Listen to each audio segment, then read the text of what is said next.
Hey, Slater Crusaders, America's the greatest country in the world. Welcome back to another, what I'm sure will be ridiculous week. I want to talk about this idea of how it's backwards than what we think. The line is from Jonathan Haidt, what you believe drives what you perceive. So let's give a couple examples of this. First, this is from Washington Post. Trump keeps claiming that the most dangerous cities in America are all run by Democrats. They aren't. And then you read the article, and it has this nice chart. Of the most violent cities, the blue ones are all run by Democrats. The gray ones are independent, and Jacksonville, Florida is the one that's Republican. How can you have that chart in the actual article saying that the cities aren't run by Democrats when almost every single one of them except one is?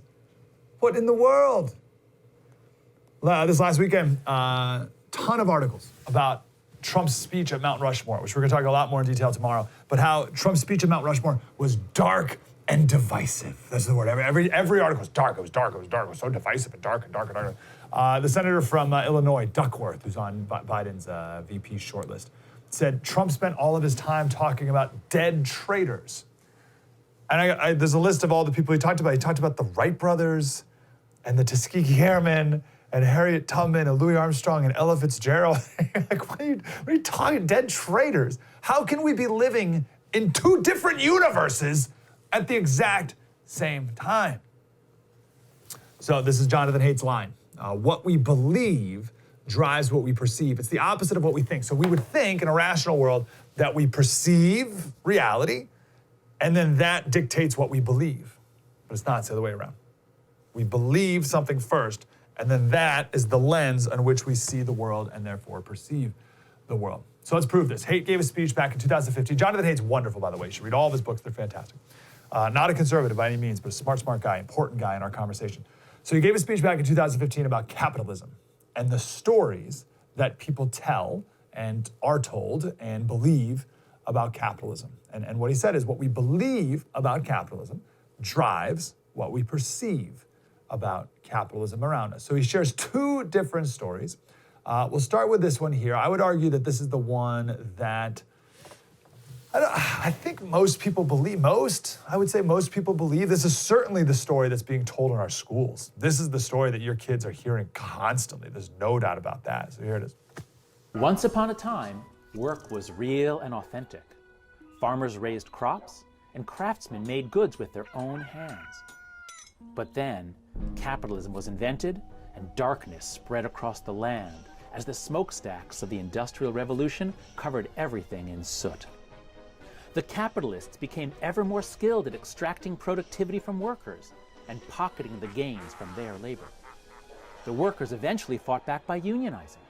In the early 20th century, as the brutality and stupidity of capitalism were exposed, many governments granted workers some protection from the predators. Democratic welfare states were born. But the capitalists and their right-wing cronies were unrelenting. And in many countries, they have destroyed the unions, slashed regulations, and given the corporations free rein to exploit at will. So, the rich get richer, the rest of us get poorer, our democracy gets weaker, and the planet gets hotter. It is now the duty of every decent person to join the fight against global capitalism and the super predators it has unleashed upon us. Yeah, don't you think that's the story that most people certainly are told? I would argue most people believe today. We can do a racial version of that too, right? And that's the story we're hearing from the left today, is that the African and the native people were living in peaceful harmony, at one with nature and each other. And then the white man came to commit genocide with their diseases and enslavement, constant exploitation and humiliation, which still exists today. Slavery, death, war, these things would not exist if it weren't for the Christian white man. And the story of America doesn't begin 244 years ago last Saturday, but 1619, when the first slaves were brought to the New World by the white man, right? It's the same evil storyline that we're being told today, capitalism and just America in general. So that's one story. I think that's certainly the story that we're being taught, kids are being taught. Here's another story of capitalism. Once upon a time, Almost everyone was a peasant, a serf, or a slave.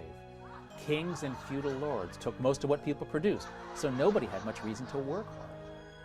But then, in the 17th century, capitalism was invented and the liberation began. In England, Holland, and America, they discovered that when you give people property rights, the rule of law, and free markets, you turn on a switch in their hearts. People want to work when they can keep the fruits of their labor. They want to invent new products, provide for their children, and be useful to others. Free market capitalism enables them to do these things. In the 20th century, some countries embraced communism and centralized planning, always with the same result: shortages of everything, including food and freedom. But countries that embraced capitalism have grown prosperous in a single generation. Yet, despite the evidence of history, the left-wing egalitarians are unrelenting, and whenever they get control of a government, their first target is economic freedom. The egalitarians don't want to live in a world in which people who create more value for others get to enjoy more wealth for themselves. They'd rather that everyone be equal and equally poor. It is now the duty of every decent person to join the fight to protect capitalism and to extend its blessings to all of humankind. That's so good. All right, so which story do you believe? That's the one I do. And I can back it up with as much evidence as I find sufficient and could belabor it 1,000 times over. But the stories we're told our whole lives, and the stories that you then therefore believe, drives what you perceive. If you believe that first story of capitalism and of race, then you see exploitation everywhere and racism everywhere. If you believe the second story of capitalism, then when you see maybe a problem or someone not making a lot of money or whatever, you don't see exploitation. You look for other explanations, right? Maybe the person doesn't have a good enough work ethic, or they're in the wrong profession, or just bad timing, or a million other variables that go beyond exploitation from the fat cats. Let me give you an example of this. This is an example of how people see the world based off the stories they're told. And this is why, just to drive this home, this is why education and philosophy and ideology and principles and history, this is why all these things come together, and it matters because it changes how we view the world, garbage in, garbage out.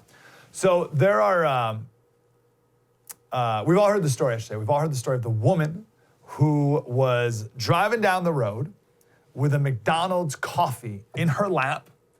She spilled it, it got all over her, burned her, and she sued McDonald's and got $2.7 million. You've heard that story before? Happened like in the 90s sometime. And it's become like American lore, right?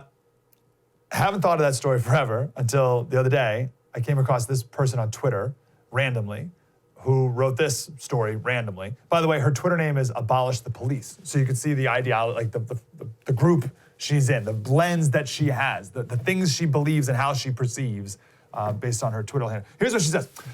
If you forgot how disgusting capitalism is for 2 seconds, remember that McDonald's served their coffee at 190 degrees, which is hot enough to leave third-degree burns in just 3 seconds of contact with skin. They knew this, but they decided to serve the coffee at 190 degrees anyway because it had a longer shelf life than serving it at the standard 160 degrees. They calculated that burn-related lawsuits would cost less than wasting coffee that wasn't good anymore. They risked people getting deadly burns to save money. And when the big lawsuit happened, they slandered the victim, who had third-degree burns on 16% of her body and nearly died from the shock. They painted her out to be dumb for not realizing that coffee could be hot and made it seem like a frivolous lawsuit on someone who was trying to scam them, okay? So that she put that there out of nowhere, right? But you can see the oppressor versus oppressed narrative. That's what she wrote right there is the exact same thing as the first story that Haidt presented that we just put up there, right? The greed from McDonald's, and then how they further victimize the woman by slandering her, right? So you have the oppressed, the oppressors, the oppressed, this poor old woman, right? And then McDonald's, they only made their coffee hot for money, just cold, callous, and calculated. They literally calculated people getting hurt, but it didn't matter to them because they were going to save money in the end. This is a story that this woman believes. Or I should say she believes the bigger story about capitalism. Therefore, she perceives this story as fitting that narrative. So, what really happened? the very short of it, McDonald's, they brew their coffee at 190 degrees, 30 degrees warmer, she said, than standard. What's standard mean? Well, your coffee pot at home brews it at 160 degrees. That's what she means by standard. But at different restaurants and places, it's served at 190 degrees. People like it that hot. And McDonald's proved in court just that temperature, not only do customers like it that hot, but that gives the maximum extraction of the coffee bean. The Specialty Coffee Association says the coffee's best brewed at between 195 and 205 degrees. So it wasn't to improve the shelf life or anything at all. Was it greed that McDonald's brewed it that hot, or were they giving the customer what they want? Also, between 1983 and 1992, 700 people were burned by McDonald's coffee. So it's 70 a year about, so it's one every 5 days or so. Sounds like a lot when you think one every 5 days. And that's this woman in the court, it was framed as McDonald's callous indifference. Look how many people they're burning and they don't care. And McDonald's came back and they said, hold on, that's one burn for every 24 million cups of coffee. 1 every 24 million. Like, would you change your product to prevent something from happening that happens 1 every 24 million times? Of course not. Now, on the slandering, was it McDonald's fault that this woman was slandered? So first, the woman wasn't driving down the street. As I said she was a minute ago, she wasn't driving down the street. She was in the parking lot. And she's an older woman, and the coffee was between her legs, and she took the top off. She probably squeezed her legs together. She was wearing sweatpants. The coffee came out, seeped through her pants, burned her. Just horrible. It was awful. The jury awarded her $2.7 million. That's 2 days of coffee sales. That's how they came to $2.7 million. They ended up settling for $500,000. But I don't blame or slander the woman. Anyone could have made the mistake that she did. We've all spilled things before. And she didn't want that much money. She just wanted her medical bills paid for. I think it was $20,000. So the question is, did McDonald's slander this woman, or did the media? Because the story that started off with what I just told you, she's sitting in the parking lot, took the top off of her, that story very quickly, when it made it to national news, became, oh, this crazy woman driving down the road recklessly with the coffee, it spilled all over her. Can you believe that crazy woman would sue? Because it wasn't McDonald's that slandered her. It was the media, through a combination of laziness and just wanting to make a better story. But it doesn't matter. To this woman on Twitter that we shared, everything is McDonald's fault because they're the evil, oppressive capitalists. And also, while we're at it, let's abolish the police. Okay? I share this because you have two stories. McDonald's, evil corporation, they knew they were burning people with their coffee, but they did it anyway to save them money because profit's over people. That's the Marxist framework. That's the Marxist worldview. She literally started out her tweet with, if you forgot how disgusting capitalism is, and then went on to share a story. Or is this the story of a company providing a product that their customers want for legitimate reasons? An accident happened, as they do. They didn't think it was their fault. She wanted her medical bills paid for. They went to court and everything ended up fine. that to me seems to be the story. But whatever story of capitalism you've had in your brain and your heart and you've been told forever and ever, what you believe drives what you perceive all the time. So the question is, what stories are we telling our kids about capitalism and about race and about so many other things? What stories are we telling our kids about America and who we are?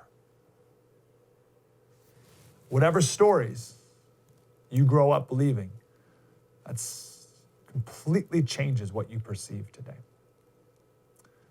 And I'd argue we're telling our kids a very, very toxic story about America. It's not true. True story. Mike Slater, spread the word.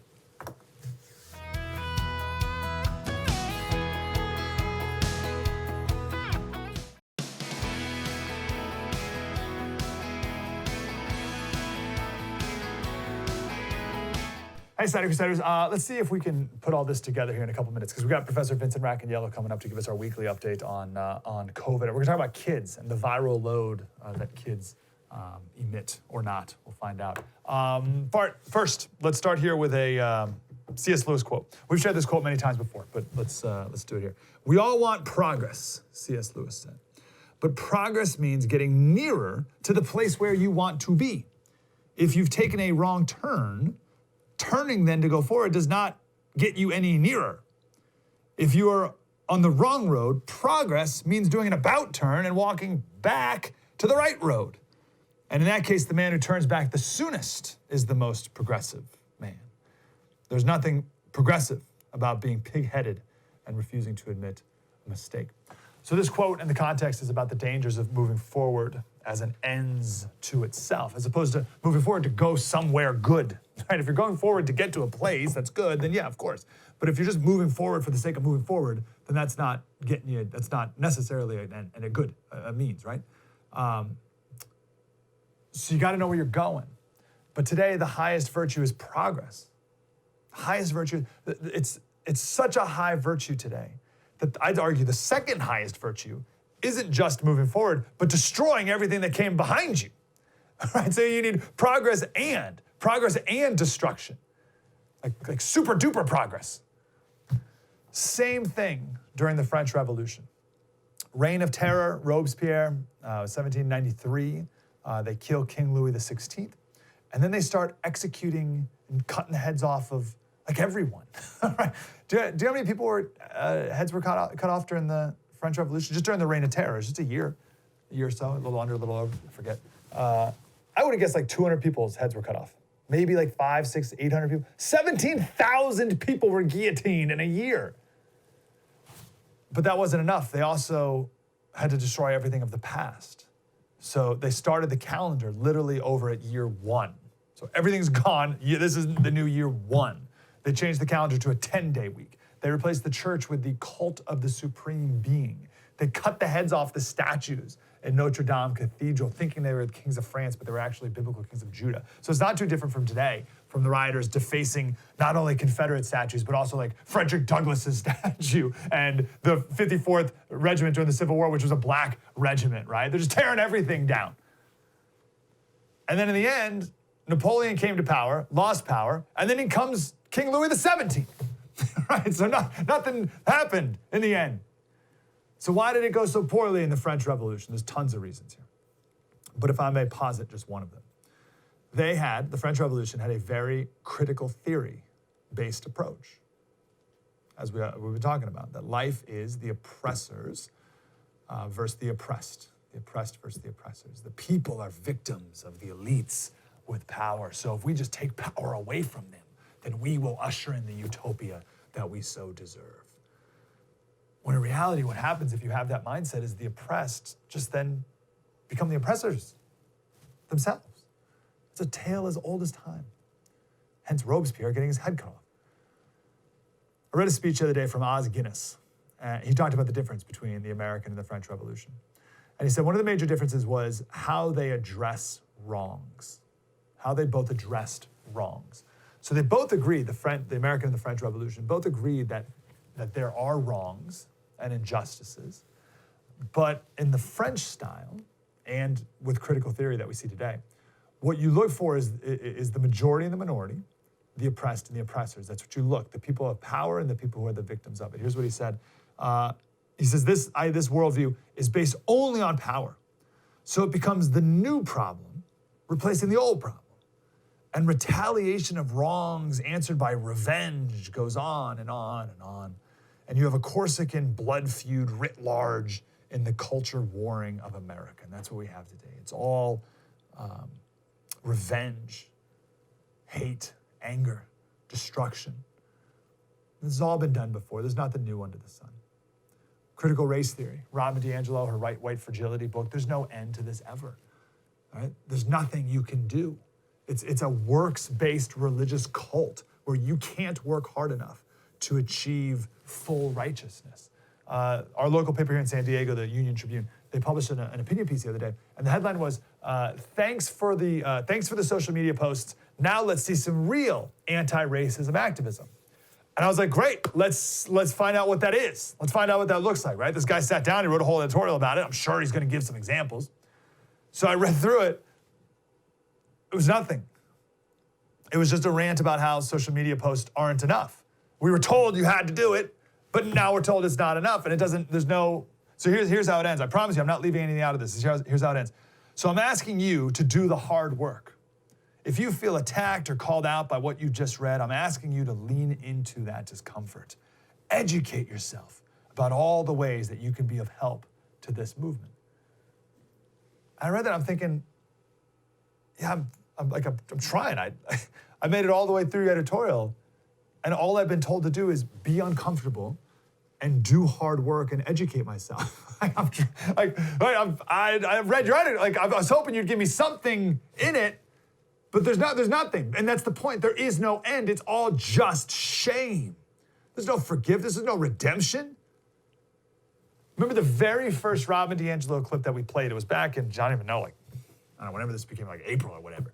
And we played a video that she made in 2018 about how to not be racist. And the title of the video was something like, what do I do? What do I do now? How do I not be racist? I see that I am a racist. How do I not be? And she said, let me ask you this. How have you managed to go this far in your life and not know what to do? And that was her 5-minute video. Her 5-minute video was just shaming you for not knowing without ever telling you what you can do. Now, that's not a bug of the system they've created. It's the feature. There's nothing you can ever do. Read an article the other day about how the social justice movement is really just it's a self-help movement for highly educated, financially secure, socially liberal white women. And it starts out with 4 quotes. One is from this book, what's it called? Me and White Supremacy. And another from White Fragility. And then another quote from the popular self-help book, Girl, Wash Your Face by Rachel Hollis. And then one from The Secret. Right? So quotes from each of these books, you can't tell what book they're from. They're all the same. All the books are the exact same. It's, it wants you to meet your full potential, but you have to do the work. What book is that from? Is it from one of these self-help books or is it from White Fragility? The journey's hard, but I assure you it's worth it. This book inspired me to continue on the journey of personal growth and gave me fresh new perspectives to consider. Which book is that? You don't know. You can't tell. It's all New Age hooey. All of it. Not meant to get you anywhere, but simply meant to keep you moving on a constant, never-ending journey forward that will leave you just as unfulfilled and empty as when you started. No different than the French Revolution, which started with overthrowing a king and ended with reinstating a king. Louis XVII, with a lot of people dying in the meantime, 17,000 heads lopped off. It's a lot of heads in the name of progress. So what's the alternative to this mindset and this framework? I'll outline that next. True story. Mike Slater. Spread the word.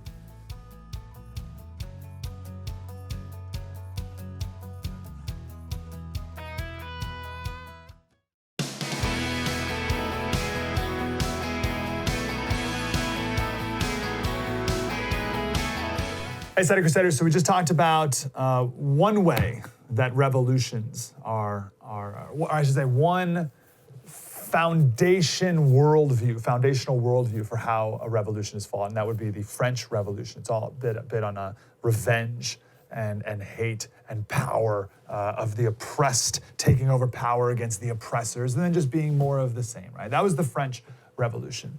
There's an alternative. There's a, dare I even say, biblical way of addressing past wrongs. This is Os Guinness, who we quoted earlier. He gave a speech, but it was like a podcast speech. We don't have any video of it, but here's a little audio of the biblical way of addressing wrongs. Evil addressed as evil. But then the possibility of repentance, which both in Hebrew, teshuvah, and in Greek, metanoia, has that idea of a radical and complete about-turn. But then repentance followed by forgiveness.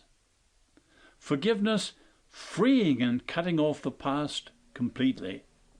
And forgiveness freeing the future from the burden of the past.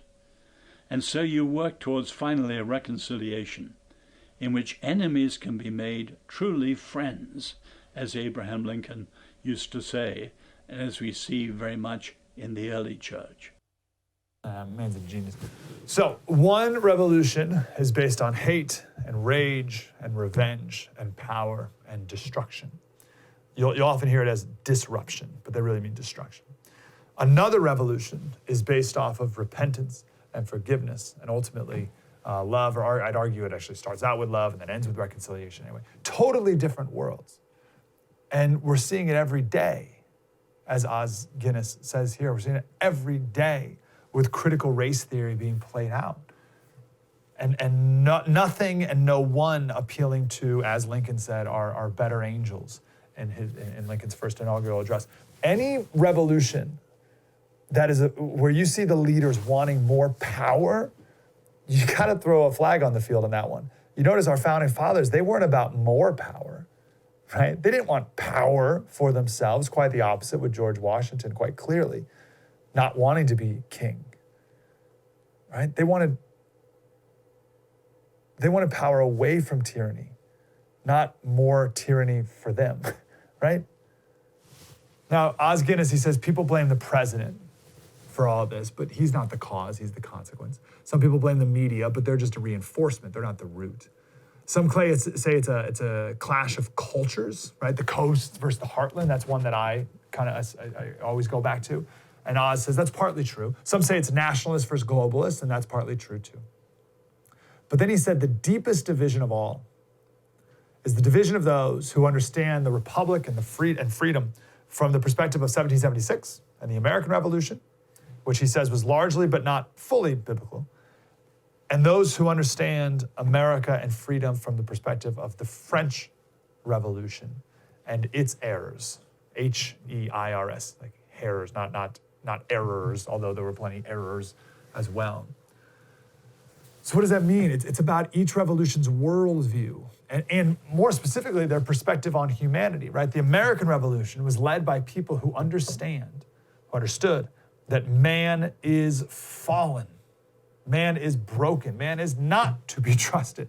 So we instituted, because of that, we instituted checks and balances and federalism and all that so that ambition could counteract ambition, because our founders knew that man was fallen and broken.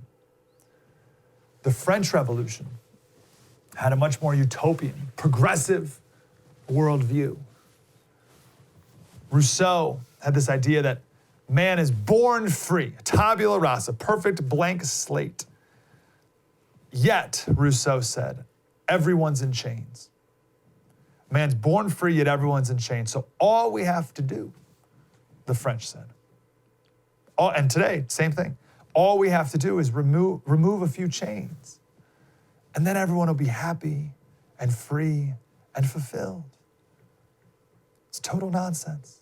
And we see it time and time again. People thinking that if we can just liberate ourselves from the chains of oppression and just rip these chains off, then we'll be great. Everything will be wonderful. So we need sexual liberation. That will make us happy. We need to be free from the oppression of the family. That will make us happy. Rip those chains off. We've seen the fruit of that. Decades of ripping the chains of the family off of our society and off of individuals, and we see its destruction that causes. But that is a purely Marxist thought. And we can one day, we don't have time here, we can do it. We can spend a day talking about Marxist policies, not only principles, but policies against the family, and how women need to be liberated from the home, from the oppression of the home, from the drudgery of housework, and free. Take the chains of housework off of you so that you, woman, can be free to do your real calling in the world, and that is to go into the labor force. That's to go work at this factory over here. No drudgery over here in the factory. So we need to liberate women from the home, said the Marxists. We need to liberate women from childcare. That's oppressive, taking care of children. And once we take that chain off, that'll make women happy. We need to free everybody from the oppression of work. That'll make you happy. Certainly have to free society from the oppression of the church. That'll make you happy. So we keep removing these chains, and we keep getting more and more miserable. That's critical theory. That's the umbrella of everything that's going on right now. It's just removing more and more chains, hoping for better results. And one of the chains that we're seeing removed now is just every single aspect of our history. That's just white history. Get rid of it. That'll make us happy. I love this line from Oz. He said, you can see it in the Russian Revolution. So in his speech, he actually went through 5 revolutions. It was English, American, French, Russian, Chinese, in that order. One almost worked, the English. One did work, the American. The rest three were disasters, absolute disasters. And that's what I said. You can see from the Russian Revolution, the French Revolution, the Chinese Revolution. He says utopianism was disastrous. And he had this great line. He said, whenever there's a gap between the ideal and the real, the gap will always be filled with force and violence. And that's why utopianism is the father of the worst evils and violence. And I think if you, where's this? So I got a minute here. His name was Robert. Yes, perfect, nailed it.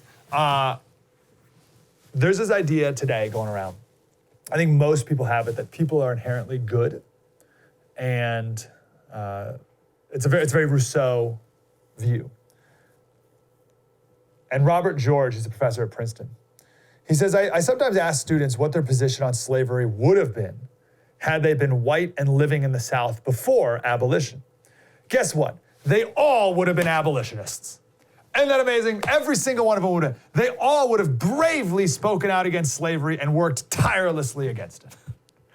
He says, of course, this is nonsense.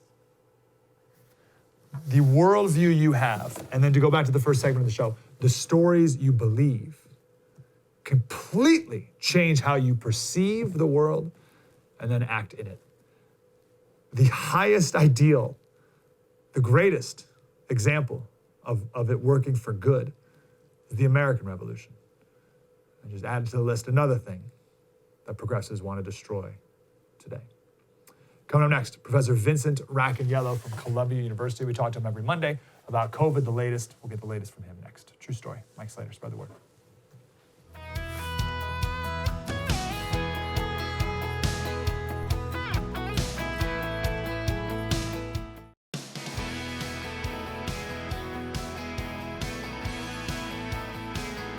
Hey, Slater Crusaders, been looking forward to it all weekend, as have all my friends and family members who want the latest with COVID. And I don't trust a lot of people, but I trust the professor, Professor Vincent Racaniello, professor of virology at Columbia University, and he's host of the podcast This Week in Virology. Thwiv.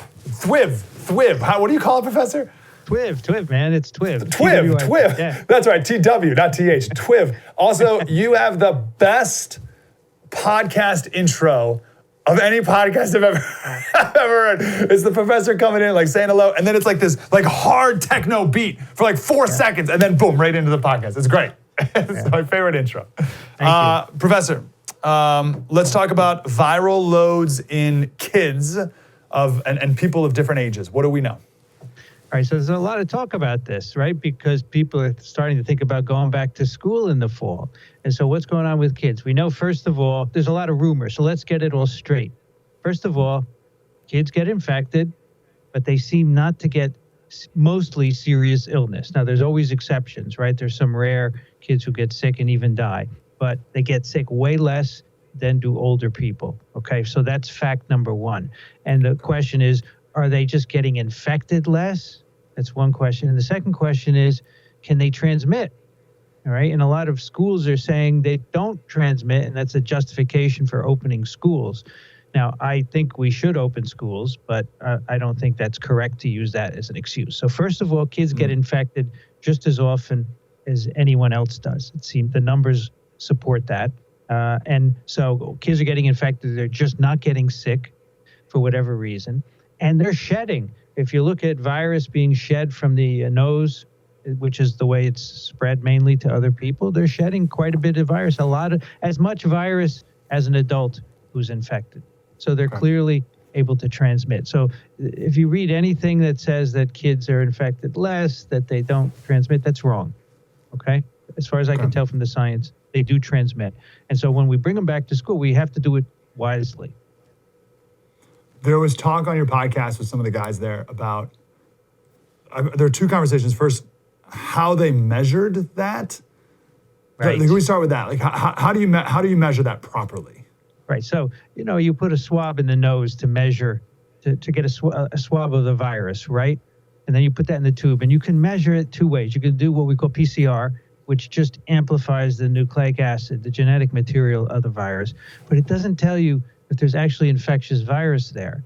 And we know there's a disconnect between the PCR result and the infectious virus result. And so a couple of studies have actually taken swabs from kids and done both, PCR and look for infectious virus, which you have to do in a laboratory and, specialized cell culture and so forth.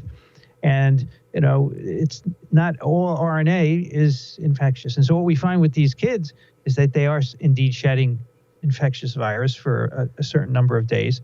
And so they are transmissible. And that's the point there, because if you just look at a PCR result, you can't tell if it's infectious virus or not. Yes. Okay. So another guest made the point that why have there not been major super spreading events in schools like we see with almost every other virus that goes about? Well, that's a really good question. And we don't understand what makes a super spreader to begin with. It may be biology. It may be that person makes a lot of virus, right? A lot of more so than anyone else. And so the droplets have more virus in them. That could be one thing. But a super spreader can also have social aspects, right?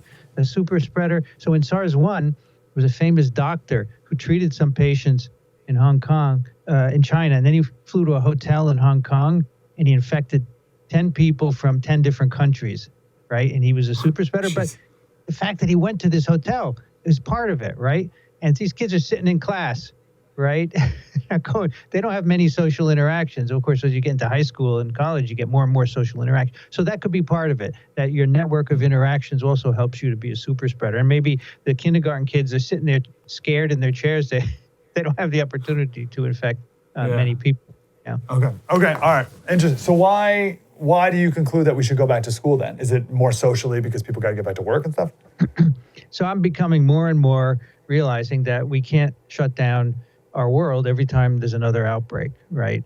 We have to learn how to deal with this. And that's the part, that was the reason we shut down for 4 months, was to learn how to deal with it. Unfortunately, we didn't do a lot of good. The doctors really learned how to take care of patients, but we haven't learned how to do more testing. So I think kids need to go back to school, including, elementary, high school, and college. But you have to do it safely, which means you're going to have to do a lot of testing and other things as well.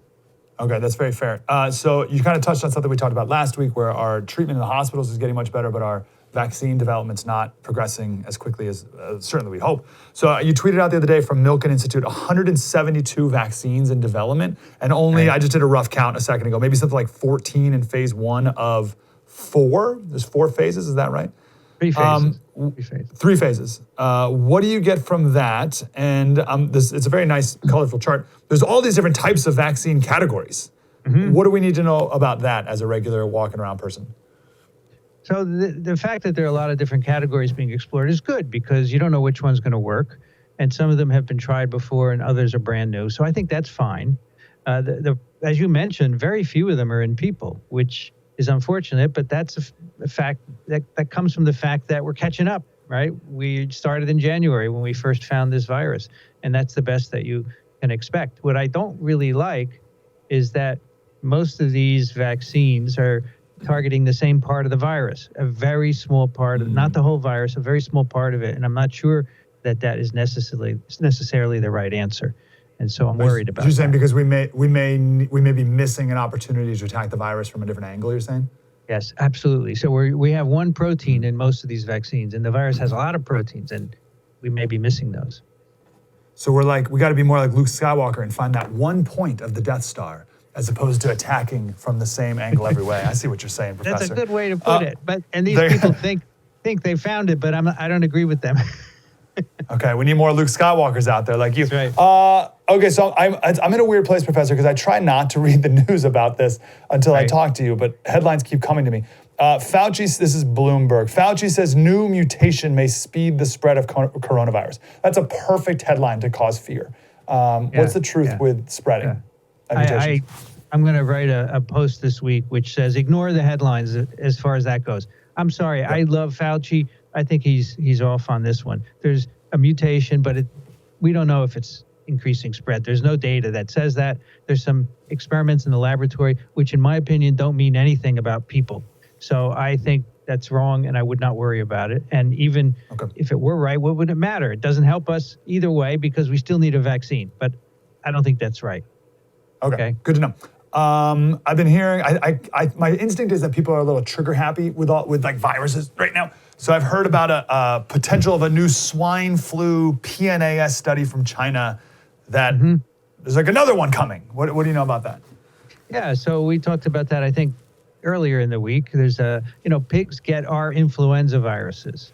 Why? Because when you raise hundreds of thousands of pigs, the people need to get near them to take care of them, and they give them their flu virus. So a study in China showed there's a new influenza virus circulating, which is not touched by any of the vaccines that we have, and it can affect human cells in culture. So it has the potential to start a new pandemic. We don't know if it will or not. And the question is, should we do something, right? Should we immunize the pigs or make a human vaccine? And that's the point where we are now. But I've seen headlines saying this is the next pandemic, and I don't think you should say that. I do think you should get ready. And I hope maybe this climate is in part because of COVID-19, right? Maybe now people are going to pay attention to this sort of thing and do something. I think it's a good idea. Is there something in particular you look for when you see these things very early on that make you think like, ooh, whoa? Yeah, in fact, in this study, they ticked all the right boxes. So the vaccine that we use for flu doesn't touch this virus. The virus has the ability to infect human cells. And they did some antibody tests of humans who were working with pigs, and they seem to have antibodies against this virus. So that all tells me that it has the potential to infect people, but we don't know if it's the real deal or not. But I definitely think we should pay attention to it. Okay. You had an email from a listener who was a pilot. And I remember I asked you for advice from my mom, and you said, yeah, maybe, I was like, maybe figure out where you're going. And San Diego is actually pretty good compared to the rest of California. But you said, wear a mask the whole time, don't even take it off to eat peanuts. This guy, pilot, correct me if I'm wrong, he said something about the air circulation goes from like head to feet. Yeah. And I think he was making the argument that it was like a very well circulated and cleaned air or whatever. What's your impression about flying? Right now? So he said they take in most of the air from the outside, right? They heat it up, they filter it. So the air is always getting refreshed. And that's great. But the person next to you is still going to be breathing on you, right? And that's the problem. And if you look at where infections have happened in plane for SARS-1, it's just people around one person, right? So it's not like the virus is being circulated by the air system. It happens from the person next to you as it would in a room. Okay. So that's the problem. In an airplane, you're stuck. You can't move for hours, right? And so that's why I think it's high risk, because as the pilot said, we can't make people wear masks. If they take it off, we don't want to get in a fight, right? That would be worse. So we don't let them fly again. But on that flight, if your mom's there and the person next to you take off their mask, that's at risk for her. So that's why I say really consider carefully if you need to go where you're going, because you can just sit next to someone who's going to be a jerk and take their mask off, right? Yeah, that does kind of alleviate my fears. There's still the risk that you sit next to that guy, but at least it's not one guy in the front of the plane has it and everyone in the plane gets it. No, that will not happen. A little better than that's a little better than I visualized. Professor, we got about 1 minute. I'm super grateful for your time. Give me 1 minute. Give me one more thing that you've been thinking about recently. So I noticed that China approved an experimental COVID vaccine for the military. And I just want people to know that people may be saying, well, why don't we have this here in the U.S.? And I want to say that this hasn't been properly tested. It's only gone through phase 2, and they've only done safety and small numbers of people. There have been a number of side effects that we don't want, like very high fever, and they don't know if it works. So I would say to anyone who's seeing this and worrying, don't worry. It's not important. We're doing the right thing by taking our time. We're being careful. Okay. So focus on the American vaccine process. That's right. That's right. Yeah, and Europe, I'm sure, too. All right, microbe.tv, one of my favorite internet sites as well. It's a great address. Microbe.tv, This Week in Virology, Professor Vincent Raccaniello. Professor, we'll see you again next week. Thank you, sir. Thank you so much. Take care. Love all that. That's the truth all right there. I feel so good. I feel empowered. True story. Mike Slater, we'll see you tomorrow. Spread the word.